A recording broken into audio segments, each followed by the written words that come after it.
A pleasant, great day, everyone. I am Shannon Diawe Elise, and today we're gonna discuss about love as a human experience. But before that, let's first define what is love. Love means a feeling of a strong context, affection for a person rather. Ito ay ating nararamdaman na pagmamahal sa isang tao. Love also includes attraction, sexual desire, the strong affection felt by people who have a romantic relationship. Ito ay love that uses a sexual desire o lubos na nagmamahal talaga ng sobra na kaya niya nang ibigay ang kanyang sarili sa taong kanyang iniirog o minamahal. The next one, we will discuss the categories of love as a human experience. Our first category is love as a culture universal. It is constructed as a culture universal. Culture universal means is a phenomenon experienced similarly by people across time and cultures.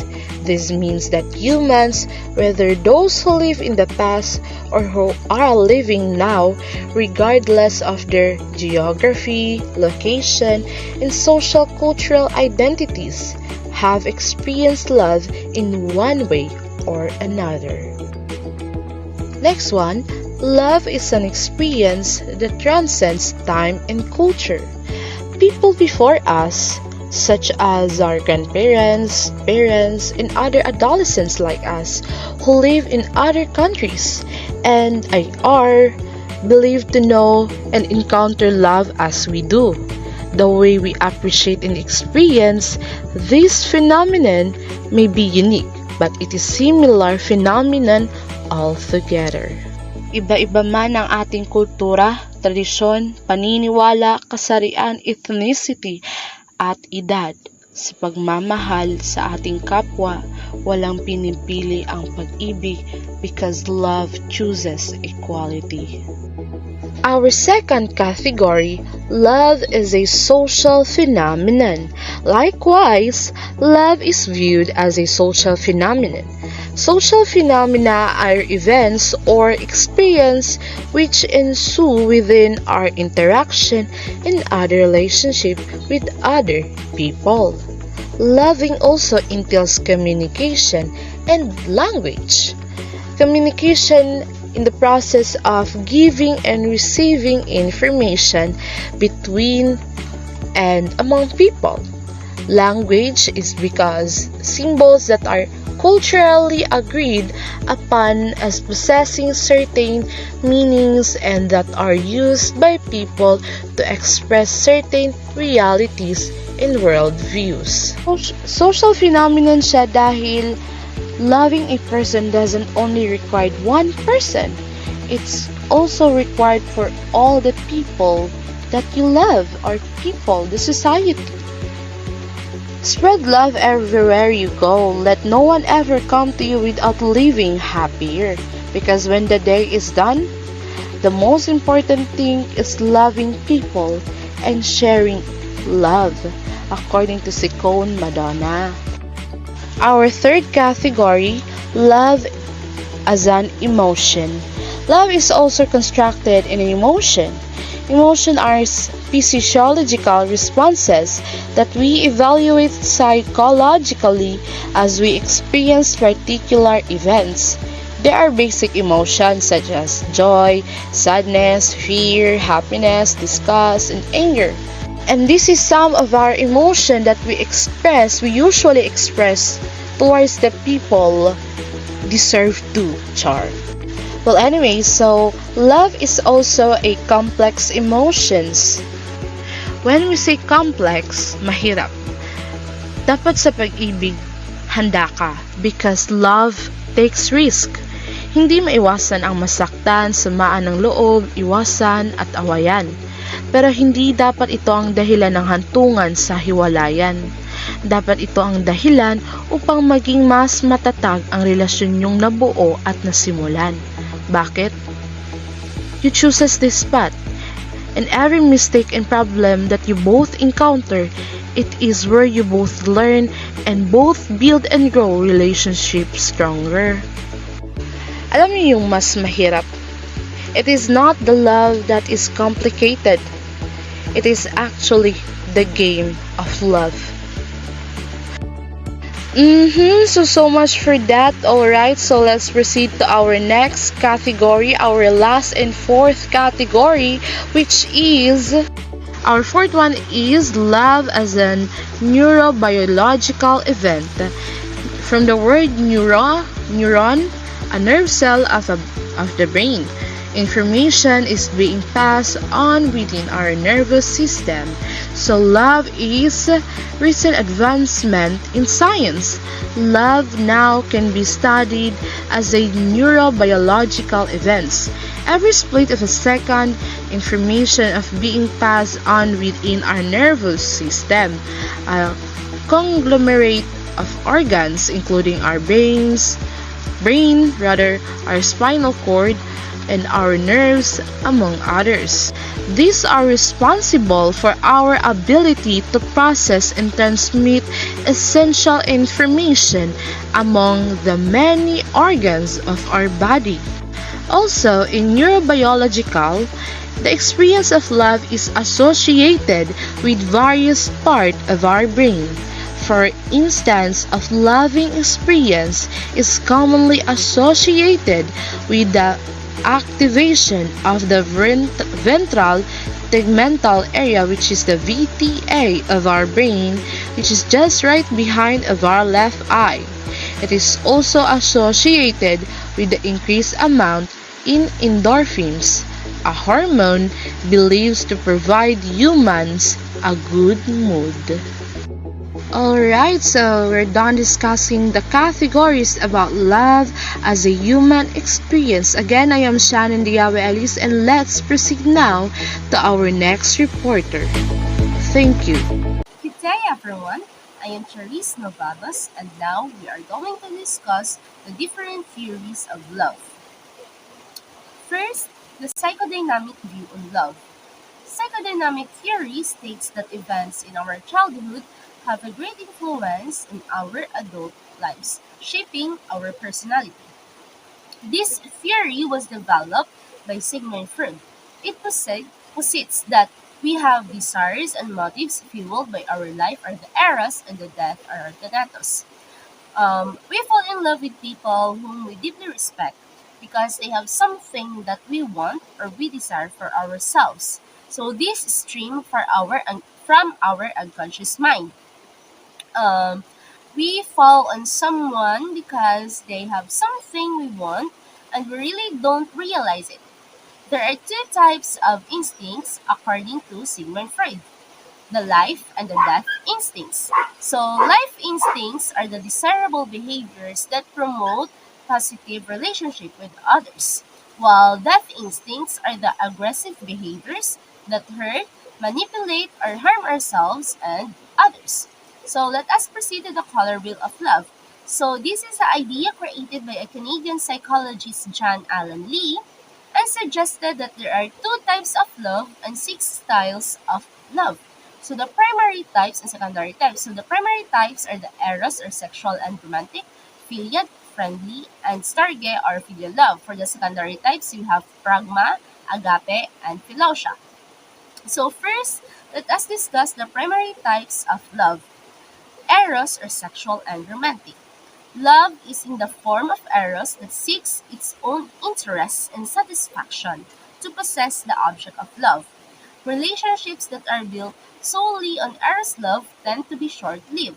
This type of love illustrates sexual attraction, physical desire towards others, and a lack of control. It is powerful, passionate, and can dissipate quickly. Next is the philia or the friendly type of love. This Greek term describes the powerful emotional bond seen in deep friendships. This type of love is linked with loyalty, companionship, and trust. Filial love is shared among those who have similar values and experiences. So it originates from the Greek term philos, a noun meaning beloved, dear, a friend, someone dearly loved in a personal, intimate way. It is a trusted, confident, held dear in a close bond of personal affection. So, Philia expresses experience-based love. So next is story or parental love. This type of love describes the unconditional love that parents have for their children. It is defined by unconditional approval, acceptance, and sacrifice. This type of love helps a child to develop through attachment, encouragement, and security. We all have this type of love, right? In which we fall from our parents or get from our parents, and this type of love will surely affect our relationship to other people. Let us now proceed to the secondary types of love. First, the pragma or the practical love. This type of love continues to develop throughout the years and portrays synchronization and balance. This type of love can only survive with constant maintenance and nurturance. Long-lasting love is evident in couples who have been together for a long period of time. Next is the agape or universal love. Greek philosophers felt that this is the type of love that people feel for other humans, for nature, and for a higher power. This type of love can be most easily expressed through meditation, nature, intuition, and spirituality. Agape love is perfect, unconditional, sacrificial, and pure. So, we can relate it to God's immeasurable, incomparable love for humankind. Next is the philosia or self-love. So self-love is linked with confidence and self-worth and is necessary for a sense of purpose and fitting in. Philosia can be unhealthy, okay, be mindful of that, and linked to narcissistic behaviors and arrogance, or it can also be a healthy love in the sense that we love ourselves before we learn how to love others. So Greek philosophers believed that true happiness could only be achieved when one had unconditional love for themselves. So let us now proceed to the triangular model of love. Robert Sternberg developed the triangular theory of love, which looks at love from psychometric stance. In his theory, it consists of three components, which are intimacy, commitment, and passion. So the triangular theory allows for eight types of love: the non-love, liking, infatuation, empty love, romantic, companionate, fatuous, and consummate. So these are the three components of love. First, passion. It refers to the intense physical attraction partners feel toward one another. Next is intimacy. It involves the ability to share feelings, personal thoughts, and psychological closeness with others. Next is commitment. It is the conscious decision to stay together, or it is the choice we make to maintain our loving relationship towards our significant other. So, as we can see in this figure, the three components of love and the types of love is formed with this is composed. If there is only intimacy present, there is liking form. You may feel that the other person knows you well and can be honest with them. So basically, you have this so-called special relationship since you are very open with each other. You and your partner are friends. But if you treat this as love, just like intimate love, and that person told you that he or she thinks you as a friend, this will be a very painful truth for you. Best example for this are best friends. So be mindful of your relationship so that you will not end up hurting. Next, if there is only passion present, infatuation is formed. Infatuated is what we call love at first sight. Mostly we feel it to someone like foreigner eyes. It mostly focuses on the physical aspects like we said, hala ka ng crush good na po na siya kay ka na limpyo man na pumit tapos guwapo. Right? So, infatuation most likely lasts only for a short period of time, just like crush crush. So if you try to love someone, make sure that the reason is not all about his or her physical appearance because that's only infatuation and probably the feelings won't last long. So now, let us proceed. Um, if there is commitment present, there is empty love. You might think na, unsa man ang empty love? Uy, love nga walay sulod, murag bitakan ako. Okay, so this type of love may be found later in a relationship or in a relationship that was formed to meet needs other than intimacy or passion. Here, the partners are committed to staying in the relationship for the sake of the children, because of the religious beliefs, or because kanang napugos ng Jude like arranged marriage. Charmer no, but seriously, arranged marriage is true and still exists in the present times because of cultural beliefs. Um, but those people who have this type of love do not share the same ideas or feelings and have no physical attraction for one another. So one of the reason why others would likely to have divorce, for me, because of this type of love, that some would say that they suddenly fall out of love and they will realize it after how many years of marriage. So now, let us proceed to the other type of love, which is the ludic love. So its component, or it is composed of passion and commitment. So there is no intimacy, and commitment is premature, so it is not fully developed. Partners really talk seriously or share their ideas. They focus on their intense physical attraction, and yet one or both is also taking of making a lasting commitment. So these individuals are comfortable with deception and manipulation in their relationships. Because ludic individuals are more focused on the short term, they tend to place greater importance on the physical characteristics of their mate than do the other love styles. So they are also more likely to engage in sexual hookups, or like phobos. I don't know if you consider this type of love as toxic relationship, since natin na yung beliefs, but can you imagine being in a relationship without feelings, just like sincere feelings towards another? It is just more a manipulation and attraction to the physical aspects, so nagdula among duha. But then again, it depends on the person's desire. Basing the eye, you only want him because of his body, or you have the needs that he or she can fulfill. So eventually, this type of relationship is just like a business negotiation, like it is agreed by both partners, and surely they taking advantage of each other. Next is, if there is intimacy and commitment, friendly love exists. Partners love and respect one another, and they are committed to staying together, but their physical attraction may have never been strong or may have just died out. This may be interpreted as just the way things are after so much time together, or they may be a sense of regret and loss. Nevertheless, partners are good friends committed to one another. So, this is the type of love in which passion is not included, or physical attraction and sexual desires are not present. For example, non-sexual friendships can be characterized by friendly love.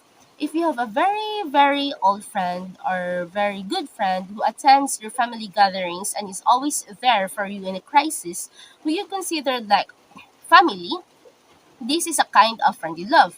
So, this type of love we can experience to our sisters or brothers by heart, not by blood. So, basically, to our most trusted person.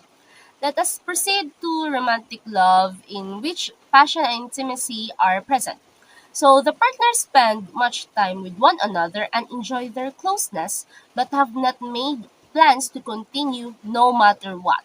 This may be true because they are not in position to make such commitments, or because they are looking for passion and closeness and are afraid it will die out if they commit to one another. So basically, nag-overthink or what, and start to focus on other kinds of obligations.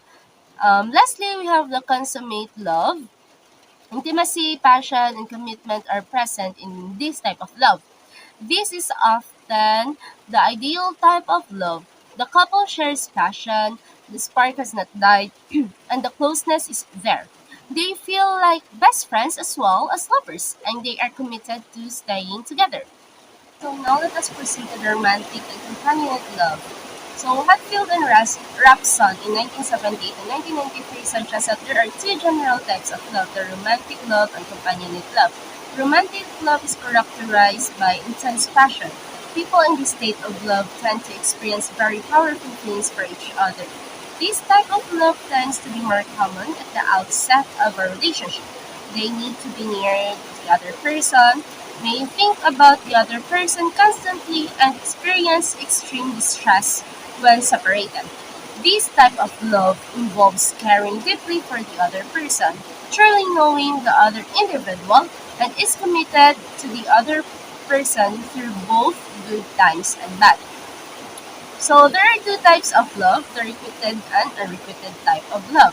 So in requited love, two individuals have mutual feelings for one another. So basically, mauni siya ang kanang ginasungsong dato sa una nga MU or the mutual understanding of two people who have felt the same attraction.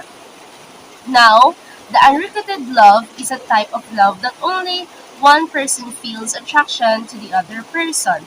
One-sided love, kumbaga. Ikaw lang ang nakabalo nga nagkagusto ka sa iya, or maybe he or she knows what you feel but doesn't feel the same way towards you. Some of the key cognitive, emotional, and behavioral characteristics of romantic love include: first, intrusive thoughts about the partner. People often experience almost constant thoughts about the person they are in love with. They are in love with. Not only are these thoughts persistent, but they can also intrude at almost any time during the day or night. Next, the idealization of the other person or the relationship. So, people in passionate love tend to believe that the object of their affections can do no wrong. They also tend to believe that the relationship is without faults, is destined to be, or is a perfect match. So, kanang love is blind.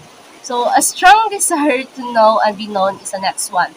People in romantic love want to know everything about their partner. They also want their partner to know everything about them. Next is strong emotions about the other person. So people feel good when things are going well, but maybe devastated when things go awry. So lastly, a need to maintain physical closeness. In addition to being strongly attracted to the other person, people in passionate love try to maintain close physical proximity. Now, let us proceed to companionate love. So this type of love is characterized by intense intimacy. It is about intimacy, trust, commitment, and affection. People who are in compassionate love still feel passionate about one another, but the intensity typically feels less overwhelming and urgent. This type of love involves caring deeply for the other person, truly knowing the other individual, and is committed to the other person through both good times and bad times. So even when disagreements take place, people who share companionate love remain in love and dedicated to one another. So just like in wedding vows, quote, for better, for worse, for richer, for poorer, in sickness and in health, until death do us part. So basically, this type of love is lifetime. So some of the key cognitive, emotional, and behavioral characteristics of companionate love include: first, long-term commitment. So companionate love is marked by a long-lasting and enduring commitment to each other. Next is the deep intimacy. People who share companionate love are able to share every aspect of themselves with each other. Mutual sharing of feelings and concerns is a hallmark of this form of love. And lastly is trust. Companionate love is marked by a deep trust in the other person. So that is all for my report. Let us now proceed to the other topic. Hello everyone. At this time, I will discuss the 5 types of love languages. First is words of affirmation. Verbally express their thoughts and feelings of love towards the people. Example is by saying I love you to the person that you love, by telling him or her kung ano yung impact niya nung dumating siya sa buhay mo. And words of affirmation kasi is about expressing your appreciation to your partner. Another aspect, kung may achievements yung partner mo. For example, nandun ka to praise her, to recognize her or him sa failures niya. Nandun ka din to having positive words by encouraging your partner na to keep on fighting, may pag-asa pa ganon. Kumbaga, in general, nasa tabi ka ng partner mo during ups and downs niya, nandun ka with your affirming words. Second is touch or physical touch. Express love non-verbally through hugs and kisses. So may iba-iba tayong ways to express our love to someone. Yung iba mas gusto or mas ma-express nila yung love nila through hugging and kissing. Pero if bago ka lang in a relationship, it's not bad. Hindi naman siguro masama to ask if gusto ba or comfortable ba yung partner mo na gawin to sa kanya. Hugging and kissing, to be specific. Yun. Kasi may mga taong na hindi sila comfortable doing that. Yun, yung nearness, physical contact. And during that pagsasama, yung iba mas gusto nila i-hug or i-kiss, mas gusto nilang i-hug ka, i-kiss ka, ganun. As we can notice in public, diba, may nag-kiss, may nag-hug. Wag na lang natin i-judge kasi yun yung way nila to express their love sa isa't isa. Third is time, value quality moment with their loved ones. So, isa ito sa importante in a relationship na magkaroon kayo ng oras sa isa't isa, magkausap kayo, you need to have kumbaga deep conversation, kumbaga to maintain your relationship. Imagine if wala kayong oras sa isa't isa, parang yun yung magiging dahilan or possibility na mag-end, may possibility na mag-end na yung relationship nyo kasi wala na kayong time sa isa't isa, wala na kayong communication. Fourth is gift, to show and receive affection through material object, especially during special occasions. So, receiving gift is happiness. Diba, if binigyan ka ng regalo ng tao, it means that person is thinking about you, still remember your special day, halimbawa birthday mo. So mas lalo mo siyang mamahalin kasi naaalala niya yung mga special occasions of your life. The fifth and last is act of service, willing to serve the other person by helping her or him in things that they do. Willingness, for example, visiting your partner sa work niya at tinutulungan mo siya doon and without even ask. So mafe-feel niya yung sincerity and hindi lang maraming aspect na pwede mo siyang matulungan. Halimbawa sa pagde-decision, if nahihirapan siyang mag-decide, so pwede mo siyang matulungan, you can share your opinion kung ano ang dapat niyang gawin, ganito, ganyan. And it's an example of act of service, pagtulong sa partner mo. And hope may natutunan kayo and thank you for listening. A pleasant day, everyone. Hello, my name is D30 de los Santos. Today I will present to you what is love language all about. So here are our short objectives in this topic to identify what is love language. What is our lover love language? Our own love language, and the 5 love languages on how can we express heartfelt commitment to your lover and also ourselves. So first thing in our mind is love language. For me, love language is the way we give to being loved on what we doing, just like example. My love language is eating, just like that. So this is the certain meaning of what is love language all about. Love language is a concept that describes the way that people receive and express love in a relationship. Knowing your partner's love languages and letting them know yours can help you ensure you both feel loved and appreciated in your relationship. So the love language is a notion that outlines how people in love accept and show affection. When we feel disconnected from the people we care about, life is a lonely place, so more connection, less tension. The most common issue in any relationship is the communication barrier. You may express affection to your significant other regularly, but do you truly take the time to make sure you're communicating in the way your partners want to receive it? Even love can sometimes get lost in translation when the two partners speak different love language. Have you ever questioned whether your partner still loves you? You're not alone. You also might be speaking a different love language than your partner. So, what are the love languages? So later on, we all give and receive love in 5 different ways: words of affirmation, acts and service, receiving gifts, quality time, and physical touch. This is called love languages, a concept created by Dr. Gary Chapman through his long-time work as a marriage counselor. So later on, we discuss about 5 different love languages. And then let's proceed later. Gary Chapman, a world-renowned author, suggested that people have various ways through which give or receive love. He referred to the unique ways as love languages.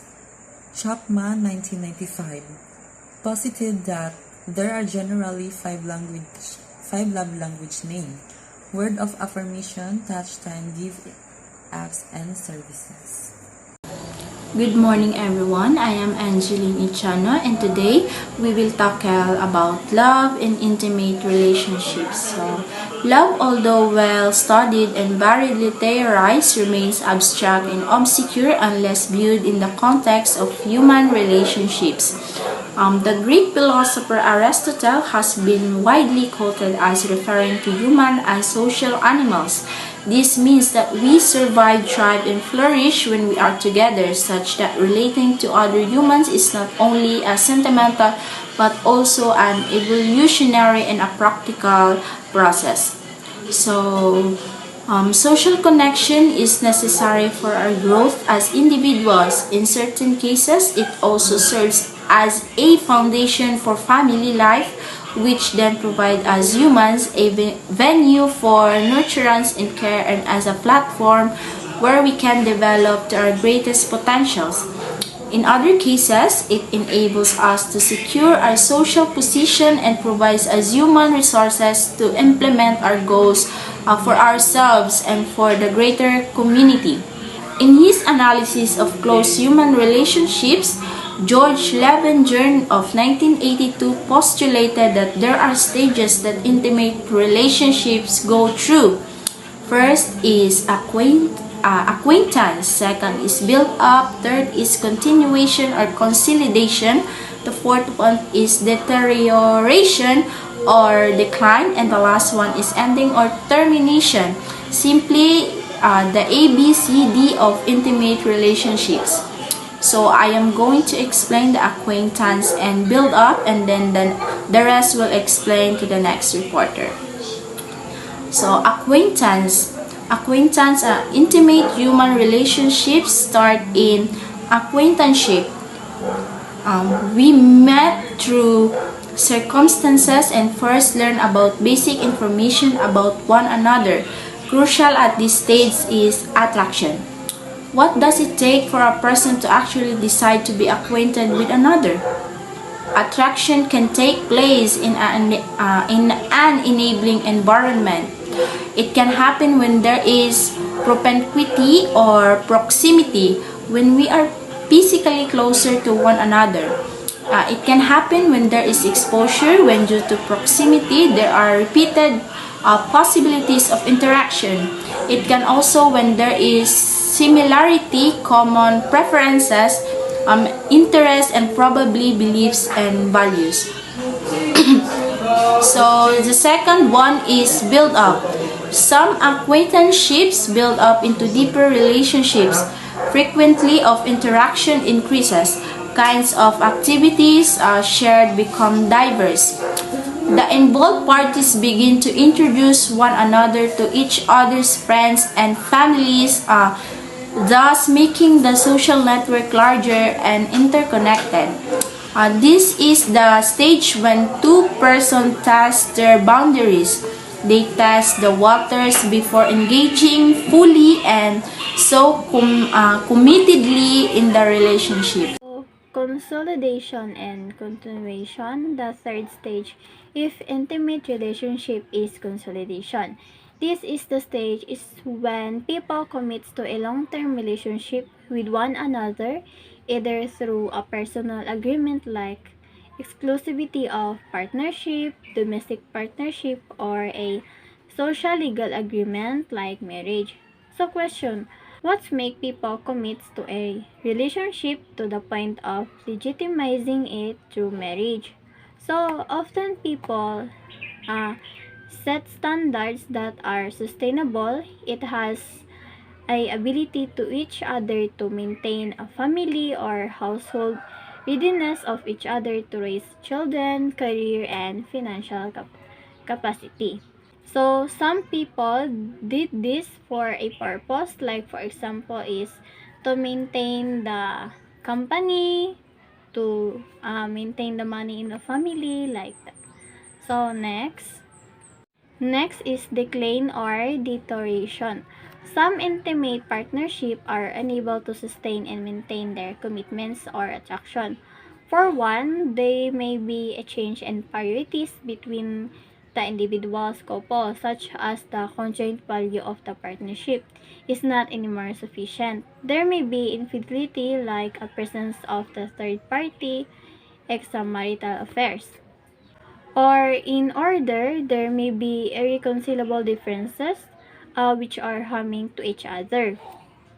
Next is ending. For those intimate partnership who are unable to address the causes and circumstances leading to the deterioration of the relationship. So the stage culminates into ending or termination of the agreement. So made either personal or social legal through informal like collective decision to end the relationship or formal like marriage dissolution. So in this stage, the relationship end by informal way or the formal way.